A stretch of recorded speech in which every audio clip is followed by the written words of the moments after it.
So welcome to another edition of the Trucking on Route 66 in Missouri Oral History Project, a collaborative initiative between the Missouri State University Libraries and OzarksAlive.com. I'm Tom Peters, Dean of Library Services at Missouri State University. My colleague on this oral history project is Caitlin McConnell from OzarksAlive.com. This project is made possible in part by a grant from the Route 66 Corridor Preservation Program of the National Park Service. Today's date is Saturday, August 11th, 2018. We are at the Birthplace of Route 66 Festival in downtown Springfield, Missouri. We're actually in the parking lot north of the old glass place. We're outdoors, and our guest today is Greg Gaszak? Gaszak. From St. Clair, Missouri. Greg, thanks for meeting with us. I appreciate the opportunity. So I'll do a little pan of your panel truck behind here, and you got Snorton Norton right on the back. So why don't you tell me, how did you first get interested in Route 66 and in Campbell trucking in particular? Well, I started back in the 1990s. I was early 90s. I was a sales or a director, regional manager for Rand McNally out of Chicago, Skokie, Illinois. And I was in the mapping business, and I had worked for them for several years. And then we went our separate ways in 1991. And I hadn't built my own routes and started publishing my own maps. And I was handling a map called Pro Map out of California. And it's a really cool map, but distribution wasn't good, and I couldn't get it all the time. It was a hard deal. The guy was having problems or whatever, so I decided to hire a cartographer and to put one together, and I spent $20,000 to send a crew out to do the cartography and make the map. And the map was completed in 1999. We went to press in 2000, and we had it ready early 2001, and we've had it in the market for 18 years. So this is a map of Route 66? Yeah, it's an 8-state map we've had, and this is the 2019 edition that we've put out in the last 2 weeks. And we've had 5 different editions, and it's, I think, one of the best bird's eye maps. I've had a lot of compliments on it. The opportunity has been wonderful. The people that buy give me nothing but positive feedback. I started collecting memorabilia for the gas and oil and advertising, and I started going to one shop down in Springfield over on North Glenstone the second time around, and started seeing the Snorton Norton stuff. And I think the first thing I bought was a tractor trailer. He goes, "There's a lot more coming." I go, "Whoa." I remember these when I was a kid. These rolling down in Illinois when I lived there, and seeing these things, laughing at the. So growing up in Illinois, you'd seen Campbell 66. Oh yes, I was very familiar with it, and I started saying, I bought that truck, and after that I went, wow, this is really cool. And all he said, next time I came here, I went in there once a week and did my picks. And the guy's name was John Ryan. I don't know where he's at today, but he was a wonderful picker. He had all kinds of great stuff. But he got somebody's collection coming through, and he'd bought it and sold almost all of it to me. And I started collecting and feverishly was after it ever since.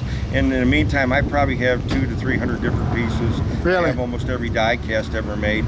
I have the only tanker truck, an island, 112 scale or whatever. It's not that big. And it's a tanker truck that Nyland made in Iowa that nobody else has. And it's a really treasured item. I have the original depot clock from here in Springfield, Missouri. And I have many, many other things. I'm in search of driver's badges, which is a wonderful collectible. Yeah. What about their what do they call them? Their road journals, or where they keep track of where they. You're talking about the memorabilia from the route book, or the route book, the driver's logs. Yeah, I've never had any of those, but I have the plastic 3-ring binders that they handed out to drivers and customers, and I still have some of those in my collection. And I think I know where there's a whole bunch more to get of those. But I've never had my hands on any driver's logs.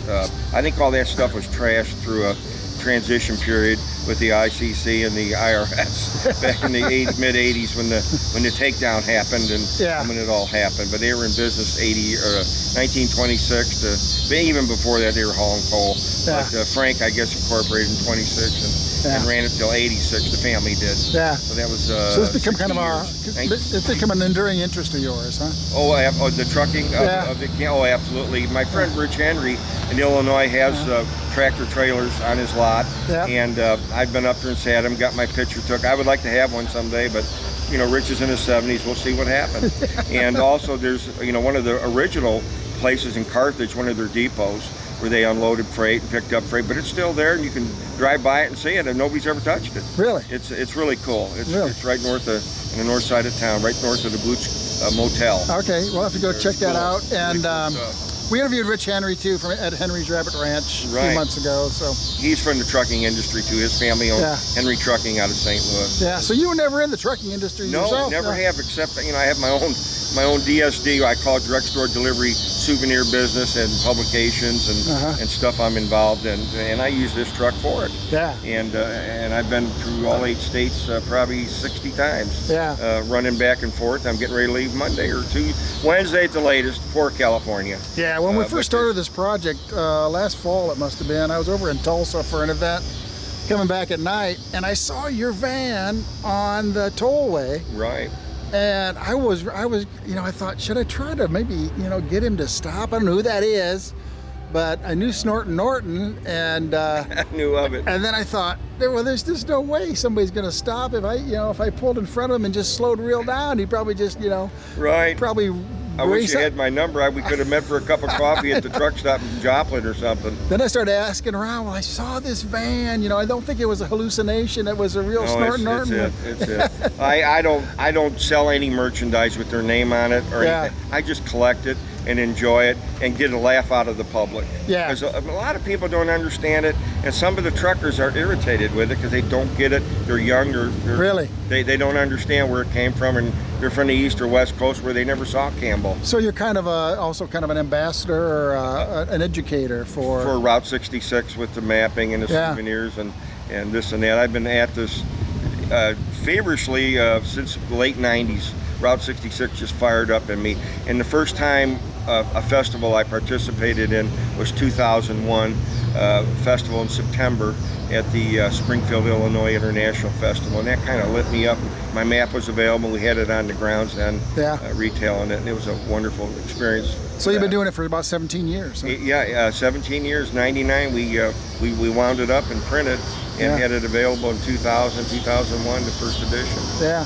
So who buys your map? It's laminated. All types. This one here is a laminated version, which is indestructible. Yeah. I mean, you can take it in the rain, take it in the campsite, take it whatever. Right. On the motorcycle, it's very good for it because it might be out in bad weather and whatever. You can just wipe it right off. And there's also a paper version available for $6.99. I can mention my website too if you're interested, but I'll sure, go ahead. It's ZAKS66.com. Okay. It's our website, ZAK66.com. All right. So why Campbell though? What was it about Campbell's that got you going? Well, the first truck. And then the memories of driving down I-57 with my wife, going to southern Missouri to see her mom and dad, and seeing those trucks, we'd pass them, and it lit me up. Yeah. And the slogans and the fun of those cab over GMCs, those things beat them guys to death. And all these other guys are driving around in pretty nice trucks, and they're still running those old cab over GMCs and cracker box things. And I mean, I was just like, wow. Yeah. Wow. So you still collect any chance you get, you collect some memorabilia? Yeah, I picked up 3 trucks here in Springfield this past few days, and it's just fun. I have many other die-cast trucks. I have doubles and this and that, and someday I'm going to get them all out and do a photo shoot. Yeah, you do other stuff like I do gas and oil, ashtrays. Anything we can get our hands on that Snortin' Norton or Campbell 66 has available. Within the internet or running through flea markets or running through antique malls, I'll buy it. Or people will come to me and say they have a piece they want to sell them.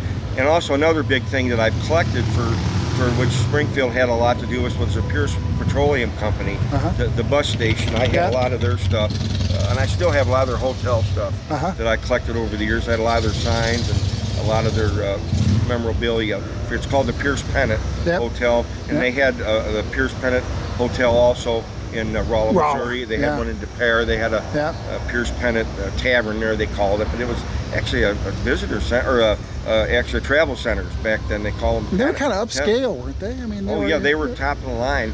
Till he went into Mexico and he got in trouble with digging for getting with oil with the Mexican government, and they took all his stuff, and he basically was falling in with the depression coming in late 20s, early 30s, and had to sell out to Sinclair. And then it was Sinclair Pennant for several years, and then they dropped the Pennant name.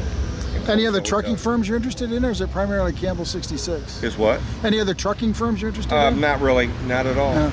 Just Campbell's all I can handle at this time. Yeah. I mean, the trucking industry there's so many trucks on the road today. It's almost phenomenal. Yeah. It's like we need to build them their own interstate system, and it would save a lot of lives and save them a lot of headaches. And it's something that's going to happen in the future. I think we need another Eisenhower, I guess, but I don't know. We'll see what happens with that. So Trump, what do you think? Maybe, who knows? Yeah, what's the mystique about Campbell 66 Express? Do you think it was just really good marketing, or of their trucking? Yeah, why do we remember them so much? Well, I mean, they're based out of Springfield. They had 33 terminals. I think it was 33 terminals, and they had over. I thought they had close to 1,800 employees. And they were operating, I think, out of 32 states within the Midwest, and they had good coverage, and they did a lot of work and a lot of freight on Route 66 between Chicago and I know they went as far as, I think, Texas, down through Oklahoma and Texas and that, and they're just huge. And I mean, the Camel is, and this truck here looks like a Camel if you think about it. It's got the hump on top, and I visualized it, and I said, I got this collection, and I talked to this painter in California. He goes, what do you want to do? And I showed him this route book of all the there's 5 different logos on it from 1926 to 1986, different things. And he goes, which one do you want to put in? I want to put the latest one on, 86. He goes, man, this is going to be a cool job. And we did it like back in 2012, I think we painted, or 2011. Or 10, it was 11 or 10 maybe. And I paid him to go around it and put the whole thing on it. And then later I said, let's do a map of Route 66, have the only mobile map in the world. And we put that together. And you see you got really Springfield, Route 66 Birthplace, 1926. Yes, sir, the Queen City. Oh, yeah. And then was it Fenders that did it? That's going to be remade, but that's a temporary. I mean, was Fenders the guy who did the? No, Fenders is a place that is a RV motel out in Needles, California, on the Colorado River. The only motel on the Colorado River in California. But anyway, they're friends of mine. The owner I've met, and also the lady that managed it, Rosie Ramos, is a good friend of mine. She manages all that. And I stay out there 5 months a year. So the artist didn't sign his work, huh? So who's that? The artist didn't sign. Oh yeah, he signed it. Yeah, it's on there. I think it's on the other side. Oh, okay. Yeah, you can find it on the other side. You got the Wigwam Hotel. There were several Wigwam hotels along 66. Yes, there was. There's one in Kentucky, and there's one in Arizona. Holbrook. And there's one in Holbrook, and one in Rialto, San Bernardino, California. So which one are you commemorating there? This one here is the one in Rialto, San Bernardino. Okay. They're oh yeah, there it is below Rialto. I've known them for years. Yeah. Still standing? A lot of fun. What? Still standing? Oh yeah, absolutely. They run a very tight ship, really nice. Yeah. They're just in not the best area of Los Angeles, East LA, but it's very safe at his place, and it's just it's an exciting thing. Yeah. And I have other customers and friends in that area. So what do you think about Campbell 66 and Route 66? Do you think it's gonna is it gonna the aura about it's just going to continue to grow and grow and grow, or do you think I think the 66 thing, I kind of thought it might fizzle out about 5 years ago. I thought this thing's got to slow down and got to go, but I'm finding more people are getting more interested. I had a lady from Tampa, or from Florida last week, I think it was Lakeland or somewhere, called me and said, Greg, we need some more of those maps. I said, well, great. She goes, you wouldn't believe the calls I get every day. Really? People wanting a Route 66 map. Everybody's intrigued with it. They want to go see it. They want to do the adventure, and do the tour, and just to say they did it and enjoy and see how United States changes from the beautiful Midwest country green side to the brown desert dry heat to the palm trees and to the land of gold in California, Southern California, LA, which is a beautiful place, but at the same time it's very busy. Yeah. Very busy. So you think it's partly just like, I've heard a lot of Europeans say part of it is it blows their mind you could drive for 2,400 miles and never get stopped at a border crossing kind of deal, Yeah.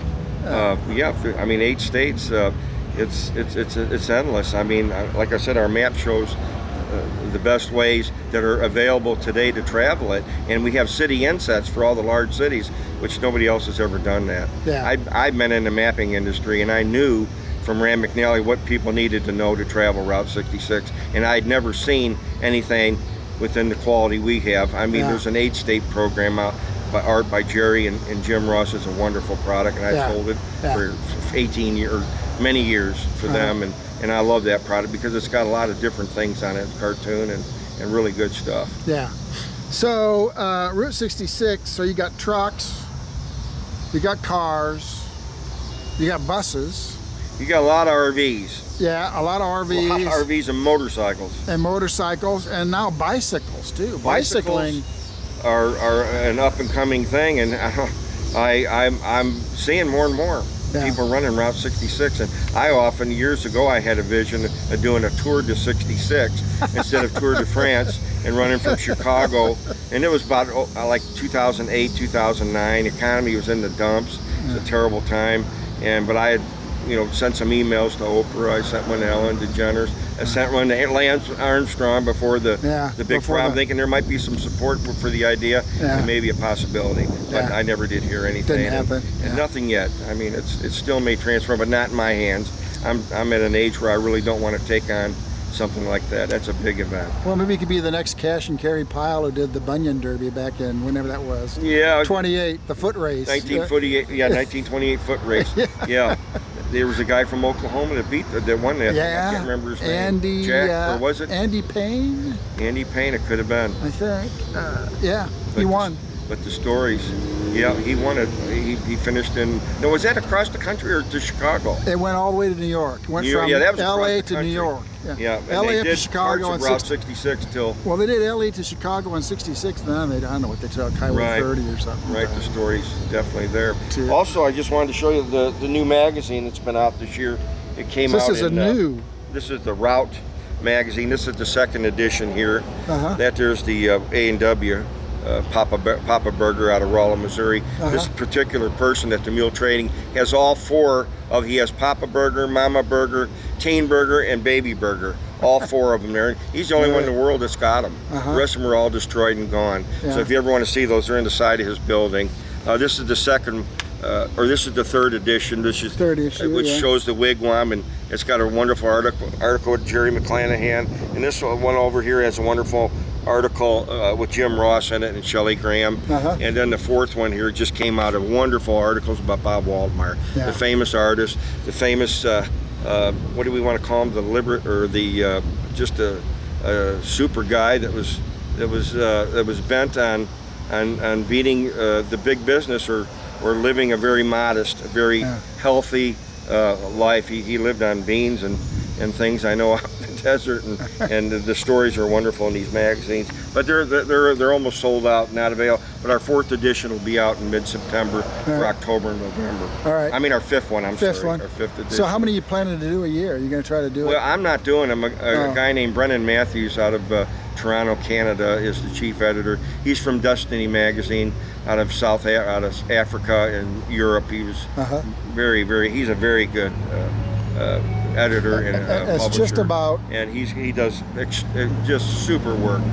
That's just about Route 66. It's all about its route, and then he does throw some stuff in the back of maybe another route through Nevada or something, or something else that's available. That's interesting that people want to see. But I'd say 80% of it is Route 66. But he doesn't call it Route, he just calls it the Route magazine. So he can incorporate other stories from other individuals. And also the famous guy from the Lowell Davis from the Red Oak Farm or Red Oak City over there near Carthage. Oh yeah. There's a big write-up in this article. Oh yeah, yeah. Would you like one of these? Well, we'll talk after here. We need to wrap up here. I'm about out of battery. Good. Anyway, so anything else about trucking on 66 or just the whole? I just wish they had 3 lanes, and I wish they did it like Florida. They can't get in the left lane, truckers. And it would probably be better for them and better for us. But for now, we're stuck some places with 2 lanes on the interstate system. Yeah. We get mad at them and they get mad at us, and it's kind of a. I'm talking to those guys who were trucking back in the 50s and 60s. Those guys were no credit cards. Nothing. No phones. You'd have to stop if you want to call in. Oh yeah. If you broke down, You might be out there days. well, they said that there was actually the other truckers would stop and help you.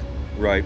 But now the owner knows where the truck is at all times. Oh You're yeah, totally it's all satellite. connected. It's all satellite surveillance. You think self-driving trucks are coming anytime soon? Well, yeah, I think they've already put some out there that I don't know about, but I mean, I've heard that.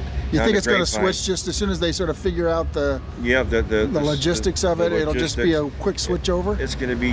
I hope they have their own highways. Yeah. It's all I can say. Yeah. Is I don't know about all this. Living with everything's operated on. Yeah. What are they called? Little things that computerized. We have computerized. Yeah. Robots. Yeah, robotics and. Well, I suppose yeah. most of those trams at the airports now are driverless. Yeah, they come and it works, but they're on a rail, Yeah. and everything's, Yeah. it's in and out. Yeah. And if the trucks could go on a rail, a tram like that, yeah, it'd be simplified. And that's another good. Disney's done that for years with their tram, and Yeah. the L in Chicago. I think that's man driven still. Yeah. The L. But I was talking to there's one a trucker. chance He it thought won't maybe happen. driverless for, load produce in California, bring it all the way. Then when it got to a major urban area, it'd come to some, depot or something. Then a human driver would get it through because Yeah.